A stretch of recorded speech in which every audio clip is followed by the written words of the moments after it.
오늘은 이 구원에 대해서 같이 한번 공부를 해보도록 하겠습니다. 같이 한번 따라해 보실까요? 구원의 의미. 우리가 예수 믿고 구원받아 천국 갈 것을 확신하는데 도대체 이 구원은 어떤 의미를 가지고 있을까요? 먼저 구원의 정의에 대해서 말씀드리고, 두 번째 구원에 이르는 길은 무엇인가 말씀드리고 난 다음에 마지막 세 번째로 이 제일 중요한 구원의 네 가지 단계에 대해서 말씀을 드리도록 하겠습니다. 먼저 구원의 정의입니다. 구원은 죄로 말미암아 죽을 수밖에 없는 저와 성도님들을 위해서 예수님이 부활하셨습니다.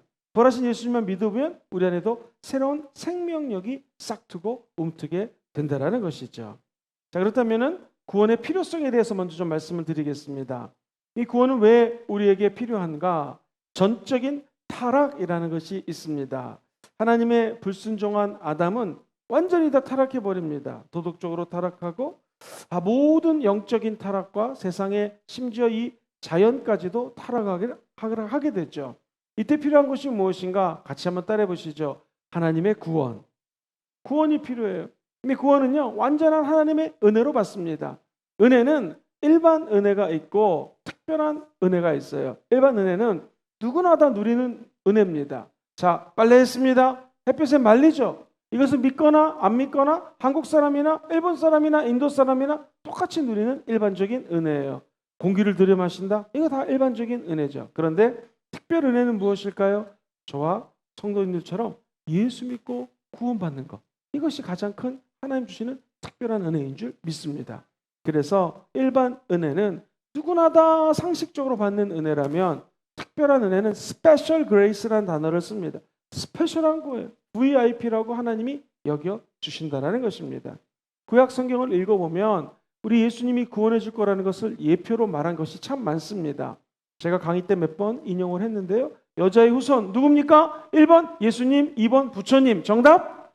예수님이시죠. 어쩜 이렇게 답을 잘하십니까? 저녁 일에서 좀 졸릴 수 있을까 봐 재밌게 좀 하기도 하는데요. 우리 예수님이 저와 여러분들 위해서 십자가에서 죽고 부활을 했다라고 하는 것은 무슨 의미냐면, 여자의 후손 대신 예수님이 이 땅에 오셔서 십자가의 죽음으로 마귀의 일을 다 멸해버리셨습니다. 그리고 아까 말씀드렸던 하나님의 특별한 은혜를 부활과 함께 저와 여러분들에게 선물로 줬다는 것이죠. 그 여자의 후손에 대해서 창세기 3장 15절 우리가 잘 아는 원복음이라고 그랬죠. 너로 여자와 원수가 되게 하고, 사탄에게는 말씀하십니다. 하나님이 사탄에게 이렇게 말씀하세요. 네 후손도 여자의 후손과 원수가 되게 하라니. 같이 따라해 볼까요? 여자의 후손은 내 머리를 상하게 할 것이요. 동정녀 마리아에게서 난 여자의 후손 예수님이 마귀의 머리를 상하게 한다. 두 번째로 유월절 어린 양이 있습니다. 문설주와 임방이라고 하는데요. 문설주는 양쪽 문에 말 그대로 기둥입니다. 그리고 임방은 뭘까요? 위에 세워놓은 기둥이에요. 위에 세워놓은 이런 나뭇잎입니다. 그러니까 이 문에다가 예수 그리스도의 피를 상징하는 양의 피를 뿌리게 되면은 죽음의 사자가 넘어갑니다. 이것을 우리는 유월절 어린 양의 피라고 그러죠. 영어로는 죽음의 사자가 pass over, 넘어간다는 거예요. 그것을 우리나라 말로 유월이라고 표현했습니다. 예수 그리스도께서 저 여러분들의 보혈을 뿌려주사 어둠과 죽음이 넘어가는 은혜가 있기를 주의 이름으로 축원드립니다. 뿐만 아니라 사람들이 광야에서 열심히 광야를 지나가는데 불뱀에 물리게 됩니다. 그러자 모세에게 불평불만을 얘기합니다. 모세야, 저 애굽에 있을 때는 불뱀이 없었는데 괜히 여기 와서 고생한다고 얘기를 합니다. 그때 모세가 일반 사람 같았으면 화를 내고, 이것들아 홍해를 갈라주시고 지금 여기까지 인도하신 분이 하나님인데 니들이 이럴 수 있어 라고 막 싸웠을 텐데, 모세는 믿음이 탁월했습니다. 하나님께 백성들은 원망했으나 모세는 하나님께 부르짖어 기도했습니다. 그래서 하나님이 뱀에 물린 자들마다 자 높이 노뱀을 만들어 가지고 저 장대 위에 매달려라. 누구든지 노스로 만든 그 뱀을 바라보는 자는 구원을 얻는다는 것입니다. 똑같습니다. 여자의 후손이 사탄의 머리를 상하게 한 걸 믿으십니까? 이게 믿어질 때 우리에게 구원을 주시는 거죠. 뿐만 아니라 유월절 어린 양의 보혈을 믿으십니까? 그 보혈을 통하여 구출해 주시고 출애굽해 주신 은혜를 우리가 믿음으로 우리의 구원이 우리 안에 내재되는 것이죠. 노수로 만든 불뱀, 자, 다 같이 물렸습니다. 이걸 바라보는 사람은 구원을 받아요. 병에서 치유를 받습니다. 에이, 그게 뭐 가능하겠어? 땅을 바라보는 자는 구원을 받지 못한다는 것이죠. 여기 계신 모든 분들이 믿음으로 오늘 눈을 들어 하나님을 바라보시게 되기를 주의 이름으로 축원드립니다. 물속에 푹 빠져버린 요나를 기억하시죠? 요나가 3일 동안에 빠졌다가 예수님이 십자가에서 장사한 지 사흘 만에 부활한 것처럼 요나가 물고기 배 속에서 3일 만에 나오게 됩니다. 자, 서기관들과 바리새인들이 예수님, 당신이 진짜 구세주라면 표적, 사인을 좀 보여주십시오. 그렇게 얘기했어요. 그때 우리 예수님이 뭐라고 그럽니까? 내가 보여줄 것은 요나의 기적밖에 없다. 요나는 뭐예요? 죽은 지 뱃속에 들어간 지 3일 만에 다시 살아난 것처럼 예수님이 죽음에서 부활할 것을 얘기했다라는 것입니다. 이처럼 이 예수 그리스도께서는요, 구약 성경에 구원받을 것에 대해서 미리 많이 예언을 했습니다. 자, 그렇다면 두 번째로 구약에서 예언하신 하나님이 구원의 영역을 정할 때는 어떻게 정할까요? 한번 따라해볼까요? 전인 구원, 시작. 전적으로 타락한 아담이 받아야 될 구원이 영역이 있는데 전인 구원입니다. 전인 구원은 우리가 너무나 많이 들어왔기 때문에 알 것입니다. 한번 따라해볼까요? 내 영혼이 잘된 같이. 아담과 하와가 영적으로 타락했잖아요. 영혼이 잘 된다는 것은 따라해볼까요? 영혼의 구원. 범사가 잘 되고. 이게 뭐예요? 우리 일반적인 모든 삶이 잘 되는 하나님의 삶으로 주는 축복입니다. 구원입니다. 그리고 마지막으로 한번 따라해볼까요? 강건하기를. 강건하기는 뭡니까? 건강, 육신의 구원이라는 것이죠. 그러니까 우리 주님께서 우리에게 주신 구원은 단순히 목사님 병 치료됐어요. 아유, 구원의 한 파트입니다. 내 머리가 맑아졌어요. 할렐루야, 감사한 거죠. 범사가 잘 돼요. 하나님마다 잘 돼요. 이것도 한 부분이라는 거예요. 모든 것들이 하나님이 구원이 임했다는 것을 같이 해보시죠. 전인적 구원, 시작. 온전 전자를 써가지고 하나님의 구원은 온전하다라는 거예요. 다시 말해서 우리의 영과 혼과 육과 우리의 만남과 가정과 범사와 육체와 모든 저주로부터 구원해 주신 은혜라는 것이에요. 이것을 우리는 전인 구원이라고 표현을 합니다. 자, 이제 그렇다면은 구원에 이르는 길 크게 두 가지를 살펴보겠습니다. 먼저 답을 알려드릴게요. 구원에 이르는 길은 저와 여러분들이 첫 번째로 회개했기 때문에 구원을 받았습니다. 두 번째 따라해볼까요? 믿음. 회개하고 믿음은 동전의 양면하고 똑같아요. 회개도 그냥 되지 않습니다. 동전의 앞면, 뒷면이 있듯이 함께 따라와요. 회개를 다른 말로 회심이라고 표현할 수가 있어요. 회심은 뭐예요? 내 마음을 샥 바꾸는 거예요. 어저께 말씀드렸던 것처럼 히말리테아라고 하는 죄악은 관역을 벗어나는 게 죄악이라고 말씀드렸죠. 마찬가지로 죄는요, 하나님이라고 하는 목표물을 상실하고 엉뚱한 데로 가는 것이 죄악입니다. 회개는 뭐예요? 다시 하나님께로 방향을 맞추는 것이 회개예요. 그렇다면은 이 회개는 세 가지 중요한 요소가 있습니다. 첫 번째 한번 따라해볼까요? 지식적인 회개, 감정적인 회개, 의지적인 회개. 그래서 우리가 어제 공부 열심히 했던 우리 인격, 인간의 본성이 인격이라고 얘기를 했는데 인격이 세 가지로 구성이 됐어요. 기억나시죠? 지, 정, 의. 그다음 회개도 먼저 지식적으로 해야 됩니다. 주님, 내가 주님 앞에 뭐 잘못했습니다 라고 구체적으로 알아야 돼요. 그죠? 죄에 대한 깨달음입니다. 사람이 죄를 떠나려면 먼저 죄에 대해서 바르게 깨달아야 됩니다. 죄에 대한 똑바른 깨달음은 하나님 말씀이 깨닫게 한다는 것이죠. 우리 로마서 3장 20절 말씀을 같이 한번 읽어보겠습니다. 시작. 그러므로 율법의 행위로 그의 앞에 의롭다 하심을 얻을 육체가 없나니 율법으로는 뭐를 깨달아요? 죄를 깨달아요.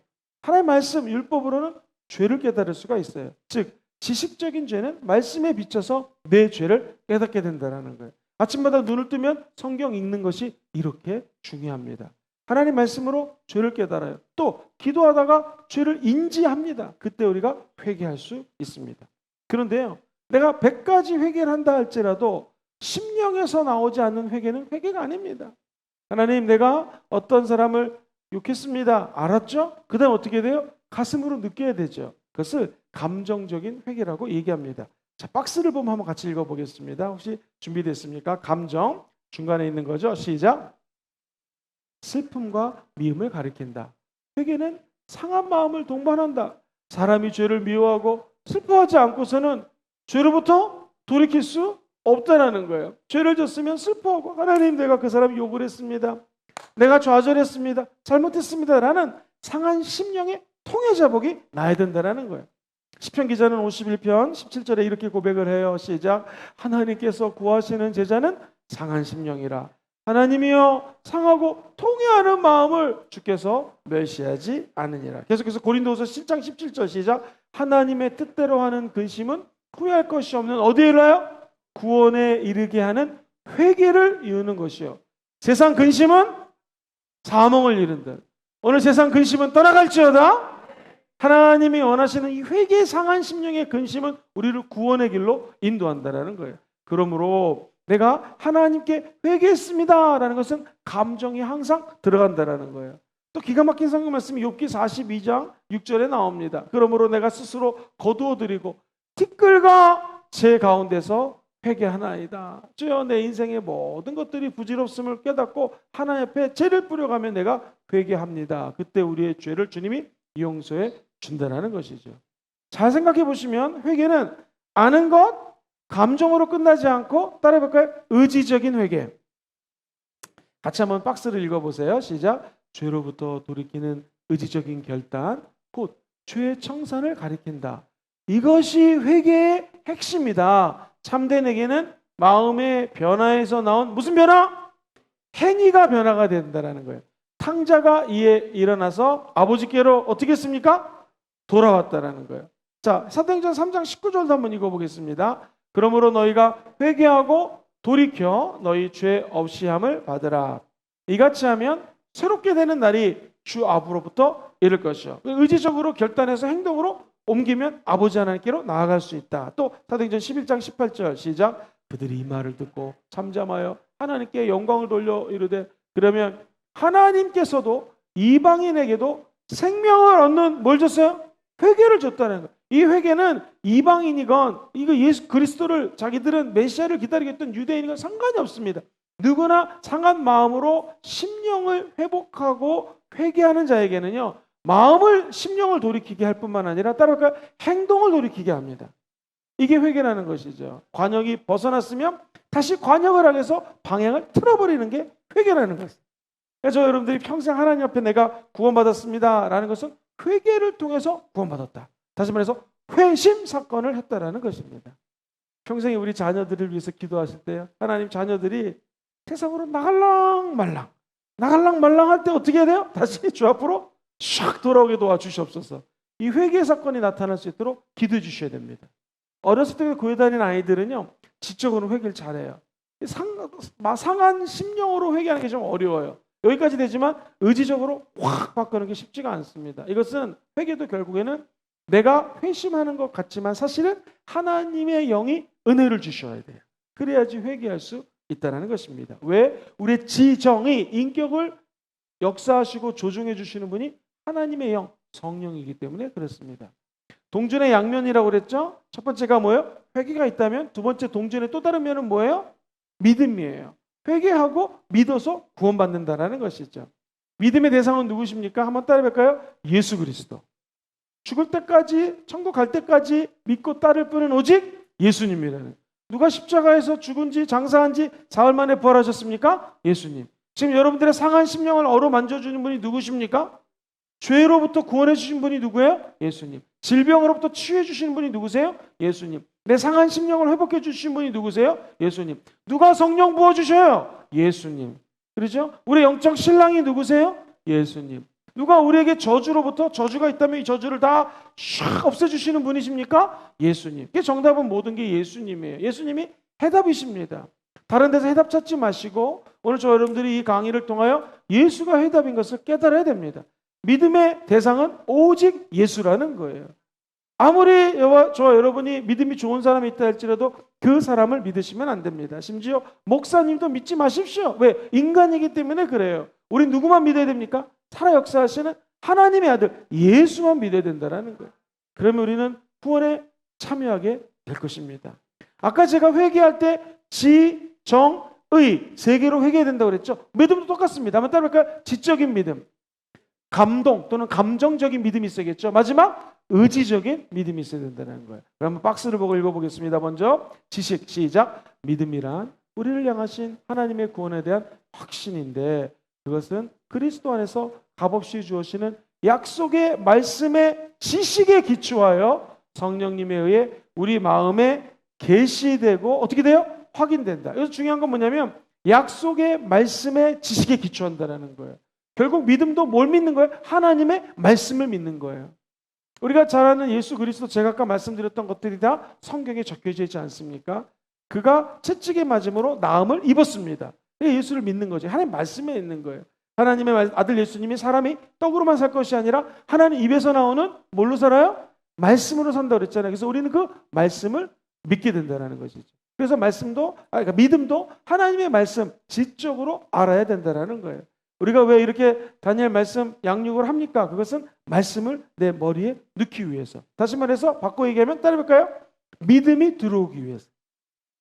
믿음이 우리 안에 들어오기 위해서 이 말씀 공부를 한다는 것입니다.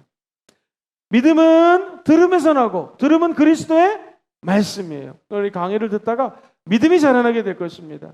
뿐만 아니라 이 믿음도요, 감정에 와닿는 것이 믿음입니다. 같이 읽어보죠. 두 번째 가운데 있는 것이 시작. 믿음은 말씀을 듣고 기쁨으로 받는 감정적인 요소가 있다 없다? 분명히 있어요. 근데 중요한 것은 감정적인 요소가 믿음의 틀림없는 구성 요소기는 하지만 그 다음이 중요해요. 유일한 특성으로 생각하는 것은 잘못된 믿음이다. 예를 들어 보겠습니다. 목사님, 오늘 말씀을 듣고 기도하는데 너무나 기뻐요. 이거 감동을 주는 거잖아요. 이거 좋은 겁니다. 근데 문제는 만약에 저와 여러분들이 내일 예배를 또 드리는데 수요일 날 저녁에 모이잖아요. 그런데 감동이 없어요. 그래도 여러분 믿음 있는 거예요? 없는 거예요? 있는 거예요. 막 기도하는데 오늘 눈물이 안 나와요. 그래도 여러분 천국 가요? 안 가요? 구원 받았다라는 거예요. 감동을 최우선으로 앞세워가지고 감동이 없어요, 눈물이 없어요, 기쁨이 없어요, 상관하지 마세요. 믿음이 있으면 된다는 거죠. 그러니까 믿음은 감정을 유발하고 감정과 연계가 되지만 감동이 없다, 눈물이 없다, 오늘은 냉랭하다, 그렇다고 해서 여러분들이 지옥 가는 것이 아니라는 거예요. 다시 말해서 유일한 특성이 감정이 아니라는 거예요. 엄격히 말하면 저 여러분의 기차를 탔습니다. 어렸을 때 기차 타시면요, 칙칙폭폭 칙칙폭폭 기억나시죠? 앞에 있는 기차가 뒤에 있는 칸들을 다 인도합니다. 제일 앞에 있는 게 뭐예요? 따라해보세요. 말씀. 하나님 향한 말씀이에요. 이 말씀이 감정도 칙칙폭폭 칙칙폭폭 다 이끌어 간다는 거예요. 그래서 말씀 중심, 예수 중심으로 믿으셔야지 너무 감정을 따라가면 된다 안 된다? 안 된다는 거예요. 그러나 하나님이 감정을 줬다는 것은 선물이기 때문에 기왕 믿을 것 기뻐하고 눈물 흘리고 얼마나 감격 속에 살아갈 수 있겠습니까? 이런 감정은 엄청나게 소중한 것이다. 기억하시기를 주의 이름으로 축원드립니다. 좋은 예인지 모르겠는데 우리가 결혼할 때 뭐 사랑해요, 할렐루야, 이렇게 사랑해서 결혼하지 않습니까? 그런데 한 10년 살다 보면은 그런 감정이 식어요? 아니면 10년 지났는데도 막 10년 전 그 신혼여행 때처럼 막 뜨겁고 그래요? 막 할렐루야 막 이러니까 대답을 안 하시네요, 여러분들은요.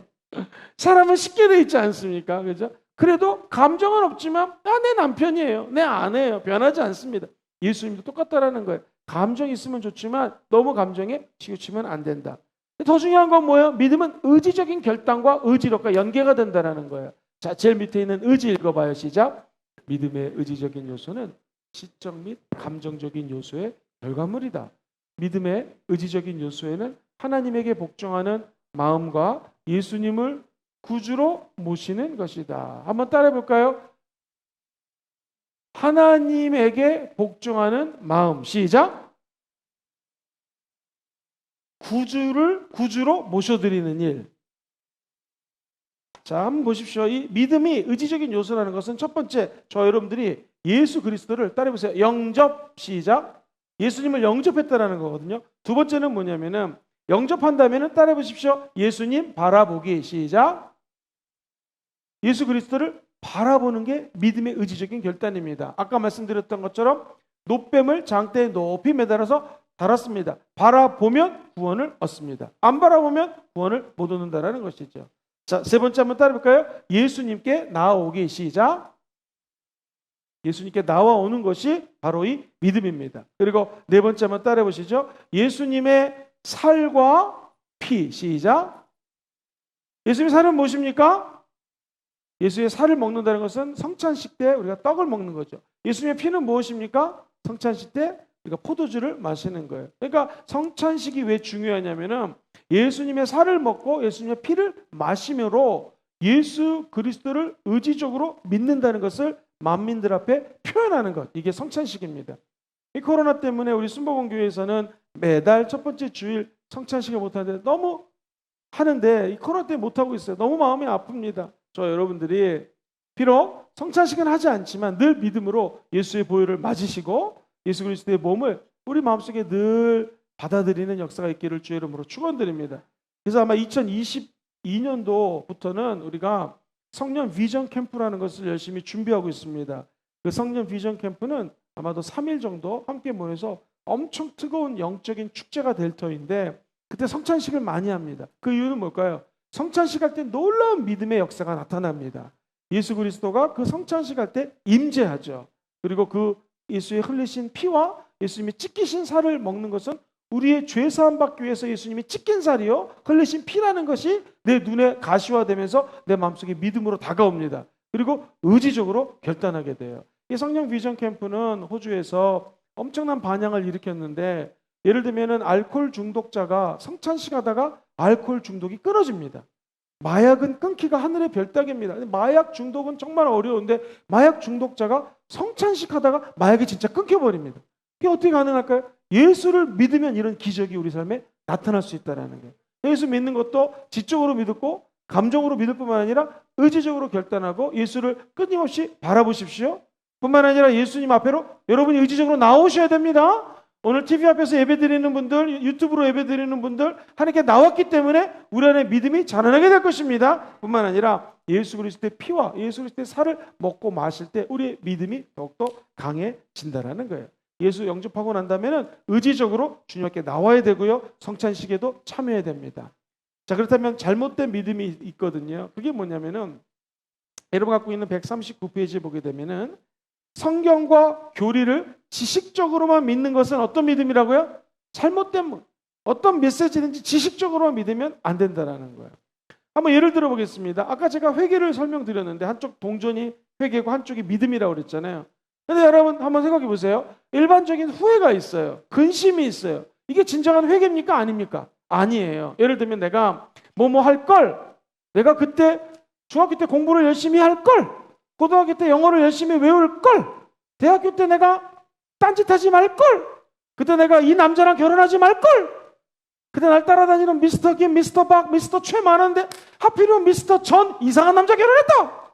이거 안 된다는 거예요. 그죠? 이런 걸 우리는 껄껄 인생이래요. 껄껄 인생. 뭐뭐 할 걸, 할 걸. 이 후회는 회개다 아니다? 아니라는 것입니다. 그리고 회개가 또 아닌 것이 뭐냐면 죄를 짓고 난 다음에 맨날 죄 졌어요. 슬픔이 너무나 오랫동안 지속되는 거예요. 또 죄졌네, 또 죄. 이것도 진정한 회개가 아니에요. 회개는 뭐라고요? 마음을 틀어서 하나님께로 나아가는 게 회개라는 것이죠. 자, 그렇다면 회개도 이처럼 일반적인 후회나 근심 회개가 아니에요. 믿음도 마찬가지입니다. 한쪽으로 치우친 거 이게 진짜 믿음이 아니에요. 나는 공부를 많이 했기 때문에 말씀만 믿고 따라간다. 좋죠. 그런데 지적으로만 믿음을 대한다. 이것도 올바른 믿음은 아니라는 것입니다. 아까 얘기했던 것처럼 진리를 외면한 채 감정적인 것만 충실하다. 이것도 믿음이 아니라는 거예요. 우리는 어떻게 믿어야 될까요? 한번 따라해 볼까요? 온전한 믿음. 예수님을 지적으로, 감정적으로, 의지적으로 믿으면 우리 삶에도 하나님 놀라운 은혜가 임하게 될 것입니다. 자, 이제 마지막 세 번째 구원의 단계인데 이게 제일 중요합니다. 여기서부터 좀 자세히 설명을 해드립니다. 이 구원의 단계를 여러 가지로 설명할 수가 있는데 오늘 네 가지로 요약해서 설명하겠습니다. 한번 먼저 따라해 볼까요? 중생. 이 중생은 거듭남이라고 말씀드렸습니다. 그래서 영어로는 born again, 다시 태어나다라는 게 중생이라고 말씀을 드렸습니다. 자, 우리 중생에 대해서 살펴보고 난 다음에 그 다음에 두 번째로 따라해 보세요. 칭의. 예수 믿고 난 다음에 의롭게 칭함받는 것, 칭의라고 했습니다. 세 번째 따라해 보시죠. 성화. 성스럽게 점점 변해가는 것, 성화라고 말씀드렸고요. 마지막 네 번째 따라해 보세요. 영화. 영화롭게 변화되는 거예요. 자, 쉽게 설명드리면 구원에 이르는 점진적인 과정이 여러 가지 단계로 설명할 수 있는데 성경에서는 이 네 가지를 보통 이 구원의 네 가지 단계라고 표현을 합니다. 이 중생과 칭의는 저와 여러분들이 예수를 믿었기 때문에 과거적 구원이라고 표현을 할 수가 있습니다. 그렇다면 성화는 현재적 구원이라고 표현할 수 있어요. 왜? 지금 이 순간 저와 여러분들이 성숙하고 성장하고 예수를 닮아가는 것이 성화기 때문에. 그렇다면 영화는 뭘까요? 우리가 죽고 난 다음에 예수 그리스도의 영화로움에 참여하게 된다는 거거든요. 그러니까 이거는 미래적 구원이라고 표현할 수 있어요. 구원은 옛날에 한번 받았다고 끝나는 게 아니에요. 이단들이 구원파가 항상 장난치는 게 모든 이단은 똑같습니다. 이거거든요. 첫 번째로 언제 구원받았냐? 어디서 구원받냐? 누가 구원받냐? 어떻게 구원? 이거 대답을 못하면 몇 월 며칠 몇 시에 구원받았느냐? 이거 대답 못하면 구원 못 받았다는 거예요. 아닙니다. 구원은요. 과거의 중생의 경험 또 예수 믿고 의롭게 된 체험하는 거 이것만이 아니라 지금도 구원에 이르는 연습을 하고 있고요. 저 여러분들이 미래에 하나님이 주시는 은혜로 말미암아 영화롭게 되는 구원이 기다리고 있다는 거예요. 자, 그리고 이단들이 얘기하는 구원은요. 성경을 살짝 꽈요. 예를 들면 아담이 먼저 죄를 졌습니까? 하와가 먼저 죄를 졌습니까? 누가 먼저 선악 갖다 먹었어요? 하와죠. 그러니까 여자는 전부 다 죄인이라는 거예요. 그러니까 여자들은 다 죄인이기 때문에 죄가 없는 하나님하고 만나서 접촉을 하고 성관계를 맺어야지만 여자들의 죄가 없어진다는 거예요. 이 말도 안 되는 거죠. 그래서 나타난 이단들이 무엇입니까? JMS 정명석 같은 이단 경우에는 여자들하고 성관계를 맺어서 피가름이라고 그래요. 그게 원래 통일교에서 나왔거든요. 모든 이단들이 성경을 살짝 꽈가지고 이렇게 상도들에게 사람들에게 이상한 짓을 한다는 것이죠. 자, 그렇다면은 저 여러분들이 지금부터 말씀드리는 이 구원의 네 가지 단계에 대해서는요 꼭 한번 기억해 둘 필요가 있습니다. 먼저 이 중생에 대해서 알아보도록 하겠습니다.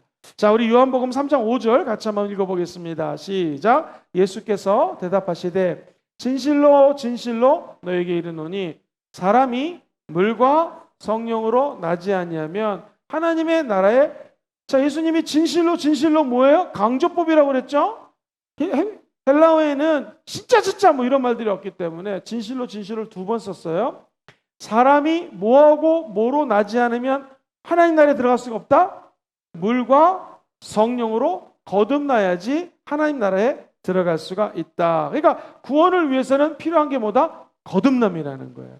자, 중생의 의미 먼저 요한일서 5장 1절 말씀 보겠습니다. 시작. 예수께서 그리스도이심을 믿는 자들마다 하나님께로부터 난 자니 또한 낳으신 이를 사랑하는 자마다 그에게서 난 자를 어떻게 해요? 사랑한다는 거예요. 낳으신 이를 사랑하는 하나님을 사랑하는 자마다 그에게서 난 자, 예수를 사랑한다는 거예요. 그러니까 저 여러분들이 예수께서 그리스도 메시아인 것을 믿으시면 아멘 해볼까요? 이게 하나님께로부터 난 자라는 것입니다. 예수를 구주로 믿지 않으면 하나님께로부터 난 자가 될 수 없다라는 거예요. 디도서 3장 5절은 이렇게 얘기합니다. 시작. 우리를 구원하시되 우리가 행한 바 의로운 행위로 말미암지 아니하고 그 다음이 중요해요. 오직 그의 뭐를 따라? 긍휼하심을 따라. 따라해보세요. 중생의 씻음과 성령의 새롭게 하심. 하나님의 의로 거듭나기 위해서는요. 중생, 씻음이 있어야 되고 다시 태어남이 있어야 되고요. 이것이 성령의 새롭게 하심, 성령의 역사가 함께할 때 제대로 된 구원을 받게 된다는 거예요.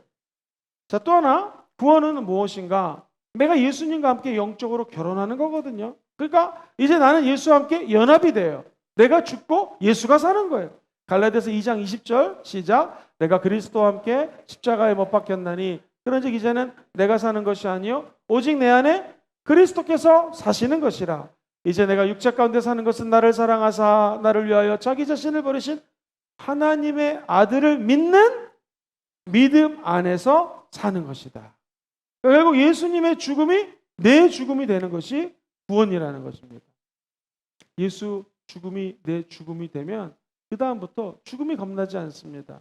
그리고 사람들이 나를 욕하든 뒤에서 안 좋은 얘기를 하든 그것이 신경이 안 써요. 왜? 어차피 우리는 죽었기 때문에. 하나님 일을 하다 보면은요 신기해요. 일을 안 하고 가만히 있으면 욕 안 얻어먹습니다. 일 열심히 하면 욕 얻어먹게 되어 있습니다. 만약 열심히 일하는데 막 사람들이 욕을 한다. 여기서 우리 자신이 드러나는 거예요. 내가 중생을 하고 예수와 함께 죽으면 따라해볼까요? 나는 시체다. 죽은 사람 아무리 욕해도 반응이 없습니다. 근데 내가 죽지 않고 내가 살면 어떤 일이 벌어질까요? 누가 나를 막 욕하면 어떻게 됩니까? 욱 하고 반응을 하게 된다는 거예요. 그러니까 저 여러분들이 예수와 함께 죽는다는 것은 뭘 의미하는가? 우리의 자아가 완전히 없어지고 이제 내 안에 누구만 산다? 예수만 산다는 것이 사실 원래 중생의 개념입니다. 골로새서 2장 13절 먼저 읽어보겠습니다. 시작. 또 범죄와 육체의 무할례로 죽었던 너희를 하나님이 그와 함께 살리시고 우리의 모든 죄를 사하시고 우리의 범죄와 무할례로 율법적으로 죽은 저와 여러분들을 하나님이 누구와 함께 살리셨어요? 예수 그리스도와 함께 살리셨다. 그럼 이제는 우리는 예수와 함께 죽고 예수와 함께 살리심 받았다. 즉 부활했다라는 것이죠. 따라해볼까요? 예수님 죽음 내 죽음, 예수님 부활 내 부활. 자, 이런 자들에겐 저와 여러분들에게는 어떤 일이 벌어질까요? 이제 예수 그리스도 안에 있으면 새로운 피조물이 돼요. 이전 것은 지나갔으니 보라 새 것이 되었다는. 많은 목사님들이 계시는데 조영기 목사님은 이걸 깨달은 것이죠. 예수와 함께 죽고 예수와 함께 부활한 자들에게는 이제 새로운 피조물이 되고요. 이전 것은 샥 없어지고 어떻게 돼요? 보라 새 것이 되었다. 새로운 창조물이 되었다는 것을 깨닫게 된다는 거예요. 사랑하는 성도님들, 조영기 목사님뿐만 아니라 우리가 똑같습니다. 중생의 의미는 이제 내가 죽고 누가 살아요? 예수가 산다. 그러면은 그것과 더불어서 새로운 피조물, 창조물로 거듭나게 된다는 것입니다. 이 중생에 대한 비유 중에서 제일 좋은 비유가 이런 거라고 볼 수 있습니다. 자, 여러분 여기 나무가 하나 있는데요. 이 나무가 참 감람나무입니다. 근데 감람나무 옆에 돌감람나무가 하나 있네요. 돌감람나무는 돌멩이 같이 조그만 이상한 감람나무 열매를 맺습니다. 사람이 못 먹어요. 그러니까 우리가 주워다가 돼지나 먹어라. 우리 돼지에게 줍니다. 그런데 어느 날 참감나무의 가지를 쫙 잘라가지고 죄송합니다. 말이 헷갈렸어요. 돌감람나무의 가지를 쫙 잘라가지고 어디다 갖다 붙여요? 참감람나무에다 딱 갖다 붙였어요. 웬일입니까? 여기서 영양분이 솟아나고 그리고 모든 생명력이 올라가더니만 이 돌감람나무가 돌감람나무를 맺지 않고 뭘 맺는다? 참감람나무를 맺어서 이제 우리가 그것을 따먹을 수 있게 된다는 것이죠. 똑같습니다. 중생은 뭐냐면 죄와 허물로 죽을 수밖에 없는 저와 여러분들, 열매를 맺어봤자 돌감람나무 이상한 것밖에 열매를 맺지 않는데 우리 주님이 그것을 딱 잘라다가 어디다 갖다 붙였어요? 예수의 생명나무에다 갖다 붙인 거예요. 그럼 우리는 성령의 사랑이라고 합평 오래 참은 자비 양성 충성 온유 절제와 같은 성령의 열매를 맺을 수 있다 없다? 있다라는 거예요. 이것이 중생의 의미입니다. 예전에 나는 샥 잘라서 죽어서 없어졌고 이제는 누구랑 같이 접붙임을 했어요? 예수님과 함께 접붙임을 했다라는 거예요. 그러니까 당연히 우리는 무슨 열매를 맺어요? 구원의 열매, 성령의 열매, 은혜의 열매를 맺게 된다는 거죠. 이 구원은 이렇게 감격적인 겁니다. 우리가 이렇게 샥 바뀐 것이 중생, born again이라고 그랬죠. 다시 태어나는 은혜가 중생이라는 것이죠. 자, 그렇다면 중생을 하고 난 다음에 어떤 일이 벌어질까? 요한일서 5장 4절 먼저 읽어봅니다. 시작. 무릇 하나님께로 난 자마다 세상을 이기느니라. 세상을 이기는 승리는 이것이니 우리의 중생을 하게 되면 시험이 다가와도 승리해버립니다. 또한 베드로전서 1장 21절 말씀 보시죠. 시작. 너희가 진리를 순종함으로 거짓이 없이 형제를 사랑하기에 이르렀으니 마음으로 뜨겁게 어떻게 해요? 중생하면 서로 사랑할 수 있는 힘이 생겨요. 정확히 얘기하면 내 힘으로 사랑할 수 없으니까 하나님이 사랑할 수 있는 힘을 팍팍팍 공급해 주는 거예요. 뿐만 아니라 한번 따라할까요? 말씀을 사랑하게 됩니다. 자, 과연 그런지 말씀을 확인해봅시다. 요한일서 4장 19절 같이 읽어볼게요. 시작. 우리가 사랑하면 그가 먼저 우리를 사랑하셨음이니라. 그 다음에 5장 2절 읽어보겠어요. 시작. 우리가 하나님을 사랑하고 그의 계명들을 지킬 때에 이로써 우리가 하나님의 자녀를 사랑하는 줄을 아니라 하나님 말씀을 어떻게 할 때? 지킬 때 그때 하나님을 사랑하는 줄을 안다라는 것이죠. 시편 119편에 이런 말씀이 나옵니다. 같이 읽어볼게요. 시작. 내가 주의 율법 어찌 그리 사랑하는지 내가 그것을 종일 작은 소리로 어떻게 합니까? 읊조립니다. 구원을 받고 중생하면 말씀이 점점 좋아지는 거예요. 베드로전서 2장 2절도 읽어보겠습니다. 시작. 갓난 아이들 같이 순전하고 신령한 젖을 사모하라. 이는 그로 말미암아 너희로 어디에 이르러요? 구원에 이르도록 자라게 한다. 하나님이 주시는 순전하고 신령한 젖 말씀을 사모하면 구원에 이르고 자라나게 된다는 것입니다. 심지어는요, 원수까지 사랑하게 됩니다. 마태복음 5장 같이 한번 읽어보겠습니다. 시작. 나는 너희에게 이르노니 너희 원수를 사랑하며 너희를 박해하는 자를 위하여 어떻게 해요? 기도하라. 이게 중생한 자들에게 나타나는, 세상 사람들은 이해를 못합니다. 왜? 이유는 뭐예요? 우리가 더 이상 돌 감람나무에 붙어 있지 않고 어디에 붙어 있어요? 참 감람나무로 옮겨졌기 때문에. 자, 마지막으로 잃어버린 영혼들이 우리 주변에 많아요. 근데 이 잃어버린 사람들을 볼 때마다 진짜 성령이 감동을 주면 불쌍하게 여겨져요. 그리고 그들을 사랑하게 됩니다. 야고보서 5장 20절 말씀 읽어볼게요. 시작. 너희가 알 것은 죄인을 미혹한 길에서 돌아서게 하는 자가 그의 영혼을 사망에서 구원할 것이며 허다한 죄를 덮을 것이다. 죄인을 미혹된 길에서 돌이키게 하면 그 영혼을 어디서 구원해요? 사망에서 구원해 주는 거고, 뭘 덮어버려요? 허다한 죄, 나의 죄뿐만 아니라 저 잃어버린 영혼들의 그 엄청나게 많은 죄들을 어떻게 해요? 해결해 준다는 거예요. 자, 목사님, 그러면 이렇게 중생하면 사랑도 하고 말씀도 좋아하고 오케이, 좋습니다. 심지어 원수까지 사랑하고 잃어버린 영혼을 사랑하는데, 우리 중생했다라고 하는 크리스찬들은요, 어떤 축복이 있습니까? 어떤 특권이 있습니까? 엄청난 특권이 있어요. 박스로 설명해 드리겠습니다. 먼저 양자의 영을 받았거든요. 양자는 누구예요? 저 여러분들이 아까 돌감나무가 참감나무에 샥 붙는 것처럼 원래 우리는 하나님의 자녀가 아니었는데 하나님이 아들 삼아줬어요. 딸 삼아줬어요. 이게 양자거든요. 같이 한번 읽어볼게요. 양자의 영을 받아 담대히 나아간다. 로마서 8장 15절 읽어보겠습니다. 시작. 로마서 8장 16절 시작. 시작. 성령이 친히 우리의 영과 더불어 우리가 하나님의 자녀인 것을 어떻게 해요?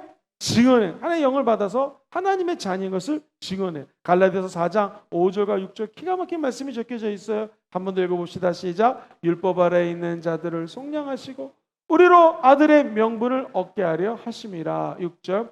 너희가 아들이므로 하나님이 그 아들의 영을 우리 마음 가운데 보내사 뭐라고 불러요? 아빠 아버지. 이제 하나님을 아바 아버지. 옛날 성경, 요즘 성경 아빠 아버지라고 부르는 거예요.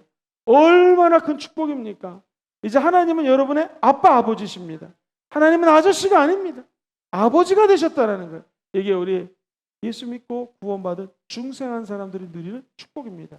히브리서 4장 16절도 한번 빨리 읽어보겠습니다. 그러므로 우리는 긍휼하심을 받고 때를 따라 돕는 은혜를 얻기 위하여 은혜의 보좌 앞에 담대히 나아갈 수 있는 힘이 자녀들에게 열렸다라는 것입니다. 제가 주일 3부 예배 드리기 전에 유년부, 영아부, 아동부를 한번 쫙 돕니다. 중고등부 한번 쭉 돌고 될 수 있으면 3부 예배 들어가려고 이제 애를 씁니다. 그럼 너무 웃긴 게 이 영유아부 들어가면은요, 애들이 엄마 아빠에게는요 막 달려갑니다. 그런데 제가 애들 보기에는 이제 성도님들은 제가 목사님인 걸 알지만 애들은 제가 이상한 아저씨잖아요. 제가 나타나면 다 도망갑니다. 근데 엄마가 나타나면 엄마 그리고 아빠 그리고 나타나요. 엄마 아빠에게는 담대히 나가는데 이상한 아저씨에게는 오지 않는다는 것이죠. 저 여러분도 그렇다면 하나님이 아빠 아버지라면 우리는 하나님께로 갈 수 있는 강하고 담대한 믿음이 있는 거예요. 그리고 이상한 아저씨, 이상한 원수 마귀는 절대로 달려나가면 안 된다는 것이죠. 이게 우리가 하나님의 자녀된 축복입니다. 뿐만 아니라 자녀는 부모에게 긍휼함을 얻게 되고 보호를 받게 되는 거예요. 자, 두 번째 보시면 하나님의 긍휼함, 보호와 공급함을 받는다. 마태복음 6장 31절에서 32절 같이 볼게요. 시작. 그러므로 염려하여 이르기를 무엇을 먹을까? 무엇을 마실까? 무엇을 입을까? 고민하지 말라는 거예요. 자, 그 다음에 한번 보겠을까요? 시작. 이는 다 이방인들이 구하는 것이라 너희 하늘 아버지께서 이 모든 것이 너에게 있어야 할 줄을 이미 다 알고 계신다. 할렐루야. 하나님이 그 아들을 아끼지 않고 저 여러분들에게 줬다면 원하는 모든 것들을 주시지 않겠느냐? 주신다라는 거예요. 누구에게? 자녀들에게. 이게 우리가 받은 축복이라는 것이죠. 뿐만 아니라 저 여러분들이 하나님께 징계받을 수 있어요. 왜? 하나님의 아버지니까. 근데 하나님 저 여러분들 절대로 버리지 않습니다. 그리고 구속의 날까지 뭘 줘요? 인치심을 얻는다. 히브리서 12장 8절입니다. 시작. 징계는 다 받는 것이거늘 너에게 없으면 사생자요 친아들이 아니다. 누구나 징계를 받습니다. 제가 존경하는 한 목사님이 계시는데 그 목사님은 아버지가 또 목사님이셨어요. 애를 막 혼낼 때는 어떻게 했냐면 엄청나게 혼난 다음에 꼭 용돈을 주셨답니다. 그러니까 이 목사님 어렸을 때 혼나는 게 너무나 기뻤다라는 거예요. 혼나고 나면 용돈을 주신다. 목사님이 지혜로우셨던 분 같아요. 왜냐하면 징계는 누구나 다 받는 거죠. 그런데 징계를 끝나고 따끔히 애를 야단치고 난다면은 애를 칭찬하고 용돈을 준다. 이것도 나쁘지 않은 것 같아요. 하나님은 징계를 주시기도 하지만 회개하고 돌아오는 자에게는 축복도 주시고 상급도 주십니다. 또 어떤 목사님은요, 아버지가 애를 때리는데 어떻게 때리냐면은 너 일로 와. 그리고 매를 댔습니다. 근데 다 물어본 너 몇 대 맞을래? 그럼 누가 5대 6대 맞겠다고 하겠습니까? 안 돼요. 한 대 맞는다 그러거든요. 근데 한 대 진짜 세게 때려. 탁 때려. 때리기 전에 이 말씀을 꼭 하셨대요. 야, 누구나 다 너처럼 똑같이 죄를 짓는다. 나도 너보다 더 했다. 그런데 딱 때린다는 거예요. 이 아버지에 대한 감정이 없다라는 것이죠. 누구나 징계를 받지만 우리 믿는 자들에게는 버림받지 않습니다. 구속의 날까지 하나님이 꽉 도장을 받아서 도와준다라는 거예요. 대표적인 것 말씀 하나만 읽어볼게요. 에베소서 1장 13절 시작. 그 안에서 너희도 진리의 말씀 곧 너희의 구원의 복음을 듣고 그 안에서 또한 믿어 약속의 성령으로 어떻게 됐어요? 인치심을 받았다. 도장을 꽝 박았다는 것입니다. 마지막으로 저와 여러분 예수 믿고 중생받은 자들은 다 같이 읽어볼게요. 제 밑에 줄 시작. 영광의 천국을 뭘로 받아요? 상속으로 받는다라는 거예요. 대표적인 게 로마서 8장 17절 아니겠습니까? 자녀이면 또한 곧 하나님의 상속자여 그리스도와 함께한 상속자니 우리가 그와 함께 영광을 받기 위하여 모두 받아야 돼요? 고난도 받아요. 여러분 예수님의 믿고 하나님의 자녀된 거 믿으십니까? 그러면 상속자입니다. 하나님의 상속자입니다. 상속자가 3번 나와요.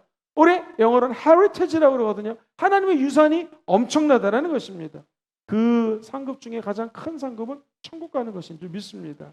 이제 저 여러분들이 그 천국을 바라본다면 조금 당하는 고난, 힘들어도 어려워도 낙심하거나 포기하지 않게 되기를 주의 이름으로 축원드립니다. 갈라디아서 3장 29절 이렇게 얘기합니다. 너희가 그리스도의 것이면 또 아브라함의 자손이요. 약속대로 뭘 받아요?